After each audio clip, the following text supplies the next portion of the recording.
रायगडच्या पालकमंत्रीपदाच्या वादावरून दरेकरांच्या कानपिचक्या शिवसेना राष्ट्रवादीला दरेकरांनी सुनावलेले। रस्त्यावर उतरून वादविवाद करणं शोभनीय नाहीये। पालकमंत्रीपद म्हणजे जीवन मरणाचा प्रश्न नाही असं त्यांनी म्हटलंय। जनतेने राज्याच्या विकासासाठी जनाधार दिलाय, पालकमंत्रीपदासाठी हमरीतुमरीवर येणं उचित नाही असं देखील त्यांनी म्हटलेलं आहे। यावेळी प्रवीण दरेकर यांनी प्रतिक्रिया दिलेली आहे। शिवसेना आणि राष्ट्रवादी काँग्रेसला कानपिचक्या त्यांनी दिलेल्या आहेत। सकाळचं चित्र रस्त्यावर वादविवाद होणं हे उचित नाही।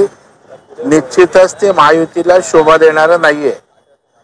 कारण महाराष्ट्रातील जनतेनं मला काय मिळावं तुला काय मिळावं यापेक्षा महाराष्ट्राचा विकास व्हावा या भूमिकेतनं जनाधार मोठ्या प्रमाणावर महायुतीला दिलाय। आणि जर अशा प्रकारे आम्ही पालकमंत्री किंवा इतर पदांसाठी भांडत राहिलो, वादविवाद करत राहिलो तर महाराष्ट्रातील जनतेला निश्चितच ते आवडणार नाही। पण एवढं हमरीतुमरीवर रस्त्यावर उतरून पालकमंत्री म्हणजे आपल्या जीवन मरणाचा अंतिम विषय आहे असं वागणं उचित आहे असं मला वाटत नाही।